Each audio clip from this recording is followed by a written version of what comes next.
¿Cómo describirías a la persona a la que más quieres? ¿Y cómo te describiría ella a ti? ¿Por tu forma de ser? Tal vez resalte tu empatía con los demás, tu tenacidad, tu lealtad, o cómo la haces sentir. Estoy seguro de que oír algo así te sacaría una sonrisa y causaría una bonita sensación. ¿Qué sentirías si en cambio su principal foco de atención fuese otro? Si empezase mencionando tu sexo, tu color de piel, o cuánto mides y si eres calvo o no. How are we going to get rid of racism and Stop talking about it. I'm going to stop calling you a white man. Yeah. And I'm going to ask you to stop calling me a black man. Con estas preguntas y las sabias palabras del gran actor Morgan Freeman en mente, vamos a reflexionar sobre cómo afecta a un equipo de autores a la hora de crear una nueva historia el tener antes y durante su producción una serie de políticas de inclusión como foco principal de la misma, y por qué, en mi opinión, este tipo de políticas no deben existir. En primer lugar, creo que este es un enfoque retorcido y muy nocivo. No creo que sea positivo que ni en la sociedad ni en las historias se dé tanta relevancia a las características superficiales e innatas de las personas, como está pasando estos últimos años, con situaciones ilógicas y forzadas e intentos de reescribir nuestra propia historia. Nuestro color de piel, sexualidad, altura u otros atributos físicos que en general no podemos cambiar, no pueden ser el principal foco de atención en nuestras vidas. Es lo que hacemos con lo que se nos ha dado en lo que debemos centrar nuestra atención, nuestra manera de pensar, nuestra empatía con el prójimo, o la manera en la que nos relacionamos con las personas que forman parte de nuestra vida y cómo afrontamos los obstáculos que nos encontramos a lo largo de la misma. El centrarnos en lo superficial en lugar de lo sustancial tiene como resultado no solo el empobrecimiento de nuestras vidas, sino también el de los productos de entretenimiento moderno. Por supuesto, cada uno de nosotros tiene la libertad de priorizar los valores que considere oportunos, pero cuando veo las hazañas que lograron personas ilustres que fueron capaces de mirar más allá de lo superficial, My poor little children will one day live in a nation where they will not be judged by the color of their skin, but by the content of their character. I have a dream. no puedo evitar dar mi opinión y pedir que nos paremos a reflexionar en qué estamos poniendo valor y a qué le damos importancia hoy en día. Porque no creo ser el único al que le entristece pensar en que se le recuerde por sus entradas y su pantone de piel, en lugar de por sus logros y memorables, aunque cuestionablemente graciosos, chistes durante las comidas familiares. Algunos pensaréis que os parece muy bien lo que estoy diciendo, pero que si eliminan estas políticas de inclusión vamos a acabar viendo solo pelis con gente blanca y protagonistas masculinos por todas partes.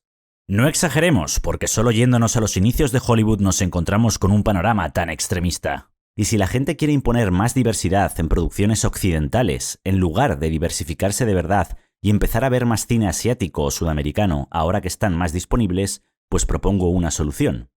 Que las productoras diversifiquen su catálogo de producciones de forma global, con historias centradas en personajes con diferentes características y en diferentes ambientes, en lugar de incluir personajes con todo tipo de atributos en todas las historias independientemente de su género o ambientación.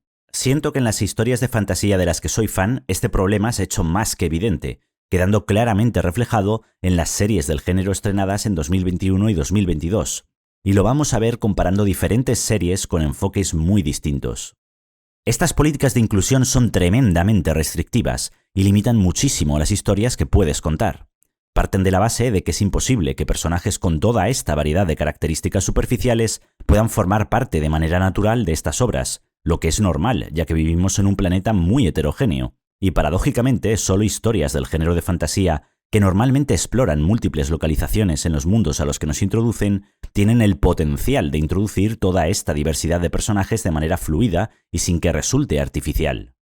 O así debería ser, como demostró Juego de Tronos en su día, pero curiosamente, ni teniendo la grandeza de un mundo de fantasía a su favor, los guionistas del Hollywood actual han sido capaces de hacer esto correctamente, como hemos visto en series como Willow, Anillos de Poder o The Witcher Blood Origins.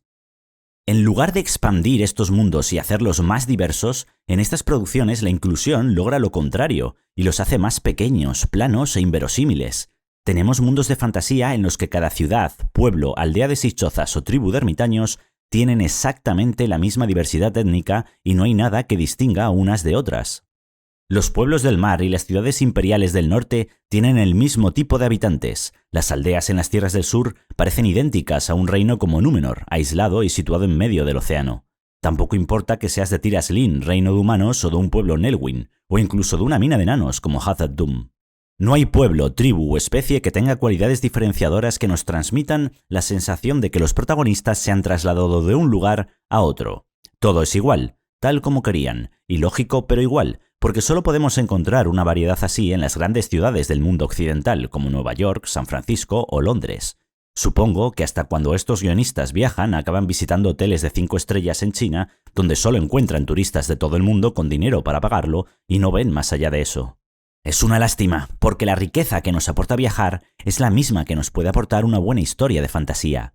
Nos permite conocer nuevas culturas, nuevos idiomas y a nuevas personas con otros sistemas de valores y tradiciones que nos ayudan a abrir nuestra mente, ampliar nuestra perspectiva y crecer como personas. En estas producciones niegan toda esta riqueza cultural, imponiendo una visión única, que es la que podemos ver en la ciudad de Los Ángeles, California, sede del Hollywood actual y con tan solo 240 años de historia. Extrapolan esta visión en todas sus obras. Pronto puede que tengamos la suerte de ver obras ambientadas en México, Corea, Nigeria o Japón, en las que en pantalla aparecerá gente de todas partes del mundo actuando como jóvenes estadounidenses. Tu cultura, tus valores, tus creencias, la historia de nuestros antepasados, todo eso no tiene importancia. Tu color de piel es más o menos negro, así que Arondir te representa. Enhorabuena. Tú eres más bien blanca y mujer, así que te ha tocado Galadriel, que sí, que actúa como el típico matón prepotente que te encuentras en algún bar de madrugada pasado de copas. Pero lo importante es que es blanca, es mujer y es la que manda. Si querías un personaje con trasfondo y profundidad, llegamos 20 años tarde. Cuando todo es igual en todas partes y en todas las historias que cuentas, por muy inclusivo y multicolor que sea, el mensaje es único y la diversidad pierde todo su significado. Lo que cada uno de nosotros aportamos al mundo, lo que aporta cada pueblo y cada cultura a nuestra historia, deja de significar nada porque ahora cada uno de nosotros está dentro de la caja multicolor de Hollywood. Y dependiendo de tu color de piel, de tu sexo y de tu orientación sexual, estarás dentro de cajas más pequeñitas en el interior de esta. Siguiendo este enfoque, tu identidad queda reducida y limitada por unas características físicas que ni siquiera controlas, como si fuésemos simples plantas sin voluntad, ni capacidad de tomar nuestras propias decisiones, ni responsabilidad por nuestras acciones. Tal vez eso explique no solo que todos los lugares parezcan habitados por los mismos pueblos, sino por qué todos los personajes tienen tan poca profundidad y es tan difícil encariñarse con ellos. Al final, las personas somos personas, por mucho que un grupo de gente trate de identificarnos meramente por características superficiales como si fuésemos plantas. Los personajes ficticios, en cambio, necesitan un trasfondo rico y sutil, necesitan que se les dé vida, y con una mentalidad así resulta difícil construir un personaje que no sea plano y más parecido a una planta que a una persona real, con la que podamos empatizar. Si os fijáis, esto no ocurría en Juego de Tronos. En esta serie aprovechan las ventajas que tienen los mundos de fantasía para hacernos explorar el suyo poco a poco a través de los ojos de sus distintos protagonistas. Fuimos conociendo cada rincón de los 7 reinos, así como las tierras del este, al otro lado del mar. En cada reino y ciudad nos presentaban a sus gentes, sus diferentes estilos de vida, culturas y problemas a los que se enfrentan sus poblaciones, sus distintas lenguas y sus costumbres. Simplemente el hecho de ir conociendo diferentes lugares y sus gentes era una aventura de por sí, porque cada lugar con sus habitantes nos traía nuevas peculiaridades que los hacía diferentes, no mejores ni peores, sino simple y extraordinariamente únicos. En el caso de Arcane, estrenada en 2021, la diversidad de sus personajes provenía de otra particularidad del lugar donde transcurría la historia, la ciudad de Piltover y su contraparte subterránea de Zaun. Durante la serie nos van a ir dando datos de la ciudad y mostrando a su vez a sus habitantes. Es una ciudad relativamente moderna, con 300 años de antigüedad, que fue creada por un grupo de académicos e inventores en busca del progreso. La propia fundación de la ciudad no se sostiene en un grupo de población local concreto, sino en un grupo muy específico de eruditos que se han juntado de todas partes del mundo para crear esta ciudad. Lo podemos ver representado en los miembros del Consejo, que son de diferentes especies y nacionalidades, como el caso de Mel Medara, exiliada de la nación de Noxus. Es una ciudad cuyas ciencias y comercio prominente la convierten en un punto de tránsito en Runaterra, algo que solo se verá magnificado en la segunda parte después de que las Hell's Gates hayan estado funcionando durante años. Estas circunstancias, junto con la existencia de la ciudad subterránea de Zaun, que también atrae a todo tipo de personajes exóticos que no solo viven de las obras de Piltover, sino que han aprendido a construir su propio estilo de vida, de manera ingeniosa, tétrica o brutal a través de la adicción. Hacen que la historia se desarrolle en un ambiente steampunk perfecto para que podamos encontrar personajes con todo tipo de trasfondos. Por eso no me sorprende ver a Mel en una silla del consejo, y nos cuadra mucho más cuando nos muestran cómo es hija de una de las familias más poderosas de Noxus y la riqueza e influencia que ejerce su familia en la ciudad, junto con su gran intelecto e instinto, no solo empresarial, sino para la política que orquesta la propia ascensión de Jace al poder. Si nos fijamos en los anillos de poder en personajes como Miriel o Disa como contraposición, nos pasa lo contrario. Aquí no hay lógica por la cual en un reino isleño aislado en mitad del océano haya tanta diversidad étnica o por qué esto mismo sucede en el reino y mina de Hazad-dûm. Y cuando nos presentan al padre de Miriel con tez blanca, aumenta más la inverosimilitud. Y no puedes evitar preguntarte si pasa en su familia lo mismo que en la de Nori, en la que ningún miembro parecía encajar en la misma unidad familiar. Fijémonos por otro lado en Echo, un huérfano de origen desconocido, acogido por uno de los personajes con más influencia en Zaun. En ningún momento nos parece un personaje de relleno. Su amistad con Vi y Jinx en la infancia forma parte de la trama, y tiene importantes ramificaciones en el desarrollo de la historia.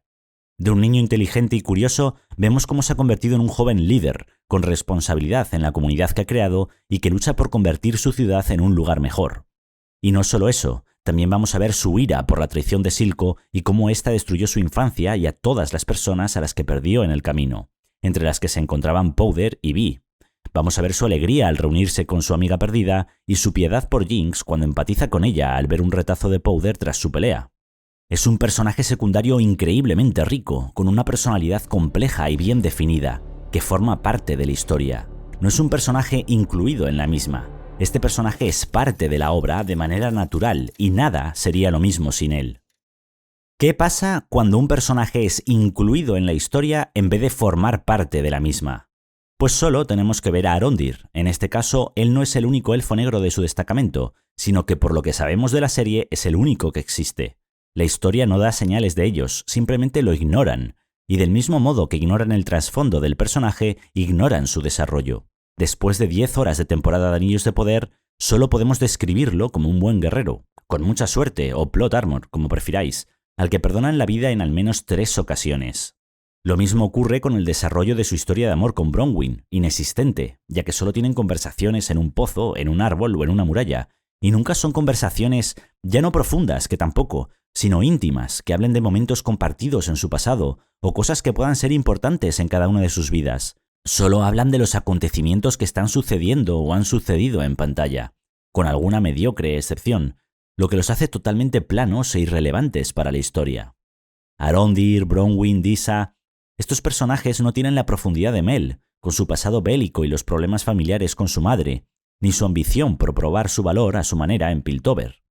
O la curiosidad y la tenacidad de Echo, que le han ayudado a buscar nuevas maneras de sobrevivir en Zaun a pesar de la enemistad de Silco que quiere acabar con él y los suyos. Es en historias como Juego de Tronos y Arcane en las que podemos ver cómo personajes con características muy diferentes forman parte de la trama de manera natural. Así se enriquece un mundo de fantasía de la misma manera en la que nuestro mundo es rico, tanto por cada uno de nosotros, que somos un personaje complejo en sí mismo, como por cada una de nuestras culturas, que son ricas y plurales y han ido evolucionando, mezclándose, uniéndose y separándose en muchas ocasiones a lo largo de la historia. Todas estas historias y legados culturales distintos y únicos forman parte de todos nosotros, porque para bien o para mal, ahora vivimos en un mundo globalizado y podemos decir con orgullo que estas fueron las historias de nuestros antepasados, unas más cercanas a nuestras raíces y otras menos, pero todas son nuestras, incluso las que aún no conocemos, y esa es la visión de la humanidad a la que creo que deberíamos aspirar. Una esfera única que nos envuelve a todos y de la que todos formamos parte, y en la que la única unidad de división dentro de la misma sea cada uno de sus individuos, sin dividir en subcategorías cada vez más pequeñas a la gente, agrupándola por sus atributos identitarios. Por eso no me interesa saber la inclusión que va a tener el reparto o el equipo de producción de Anillos de Poder en la segunda temporada, o si va a haber un reboot de The Witcher aún más inclusivo, en el que la diferencia entre elfos y humanos de diferentes reinos y esferas es inexistente. Porque ya hemos visto todos quiénes habitarán las nuevas localizaciones de estas series. En todos estos mundos de fantasía veremos a un grupo diverso y superficial de californianos, hablando y actuando como jóvenes cool del siglo XXI, con un trasfondo pobre e inexistente y un desarrollo nulo de personaje. Es el mismo grupo que ya han incluido en todas estas historias desde Anillos de Poder y Blood Origin hasta Willow y la Rueda del Tiempo. Es una visión única que ya conocemos porque no forma parte de las historias que cuentan, sino que la han introducido de forma artificial en ellas. Por eso los personajes se nos hacen superficiales y extraños en el propio mundo en el que nos los presentan, porque los propios equipos de producción de estas series los consideran como tal, como una inclusión que no pertenece realmente a la historia. Y esto excluye a estos personajes de las propias series en las que aparecen, haciendo que estas obras resulten inverosímiles al espectador. Lo que sí me gusta es volver a los 7 reinos y ver las peculiaridades del reino de Dorne, explorar los misterios de los Braavosi y sentir temor y rechazo por la brutalidad de los Dothraki. Me intriga y me interesa saber qué avances científicos traerá la unión de Eco y Hirmendiger a Piltover y Zaun, o cuál ha sido el destino del Consejo, y qué otros reinos de Runaterra explorará la serie de Arcane para conocer sus distintas características y peculiaridades. Estas son historias con personajes que forman parte de ellas, cada uno con su trasfondo y su lugar en el mundo y en el desarrollo de la trama. Son personajes con los que empatizamos y que nos involucran con su destino.